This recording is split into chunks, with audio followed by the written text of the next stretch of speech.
عمران خان لاړو نه کنه ونه تښتېدو کنه په جیل کې دی کنه هغه دا ثابتوي چې زه ګناهګار نه یم نو خلکو ورسره مینه ده نو چې یو سړی 4 کاله بهر ملک تیر کې او بیا راشي د هغې نه وروستو دی خپله صفایي بیانوي د تمني چې دا پاک دی نو دی چې اوس راغلی دی دا به یو 15 کاله نور تیر کړي. السلام علیکم ملګرو، مولانا صاحب ډېرې ښکلې خبرې کړې دي. نو نواز شریف د پاکستان لپاره بیا راغلی، بیا به یو ځل عوام له دوکه ورکوي. نو هغه ته پته عمران خان په جیل کې دی، بیا چانس دی عوام له بیا دوکه ورکوي. نو اوس خوږې خبرې کوي. نو تاسو دا ویډیو ګورئ مخکې ملګرو سره لازمي شرکت په اخر کې به خپلې خبرې کوو چې یاره قوم ته څه وکړل.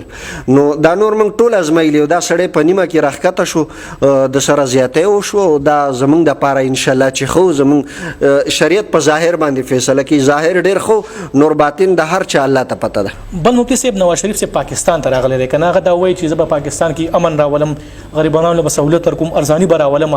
ډېر په دغه باندې پاکستان ته راغلی، ډېر غټ استقبال یې وشو، ډېر غټه روپۍ یې خرابه کړله. تاسو وایئ چې دا هر څه به دی پاکستان کې راولي؟ دا ځوان خو 4 کاله پس راغی یا 4.5 کاله پس راغی. که د عوامو ته سهولت ورکولی پکار دی چې دی تښتېدلو نه. عمران خان په شان نر غیرت خو به کړی، بیا به مونږ ویلي چې یاره دا نر سړی دی. د چې 4 کاله بهر تیر کړو خو ده کې به خامخا څه شی خو به وکړه، څه نقصان به پکې و. د 4 کاله پس راغی، عوامو ته دا شو ورکوي چې یاره زما په حکومت کې دا ارزان و هغه ارزان و پلانې کار و. ستا په حکومت کې خلک قطارونو ته ولاړو، په وړو کې سوالونه کول، سره د پیسو څه نه میلاوېدل. 4 کاله پس راغی د دې لپاره چې زه دوباره حکمران شم، حکمراني وکم، دا ساده عوام دوباره زه ګمراه کم. بس دا ملک د جوړېدلو والا نه دی، دا حقیقت دی.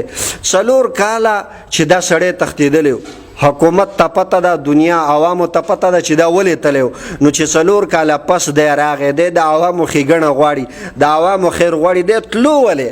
ده به ویلي وي چې زه غل نه یم، زه فراډي نه یم، زه د عمران خان په شان. عمران خان لاړو نه کنه ونه تښتېدو کنه په جیل کې دی کنه هغه دا ثابتوي چې زه ګناهګار نه یم نو خلکو ورسره مینه ده. نو چې یو سړی 4 کاله بهر ملک تیر کې او بیا راشي د هغې نه وروستو دی خپله صفایي بیانوي د تمني چې دا پاک دی.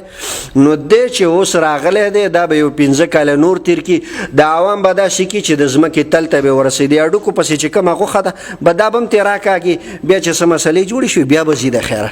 که د عوامو ته سهولت ورکولی پکار دی چې دی تښتېدلو نه. عمران خان په شان نر غیرت خو به کړی، بیا به مونږ ویلي چې یاره دا نر سړی دی. ده چې 4 کاله بهر تیر کړو خو ده کې به خامخا څه شی خو به وکړه، څه نقصان به پکې و. د 4 کاله پس راغی، عوامو ته دا شو ورکوي چې یاره زما په حکومت کې دا ارزان و هغه ارزان و پلانې کار و. ستا په حکومت کې خلک قطارونو ته ولاړو، په وړو کې سوالونه کول، سره د پیسو څه نه میلاوېدل.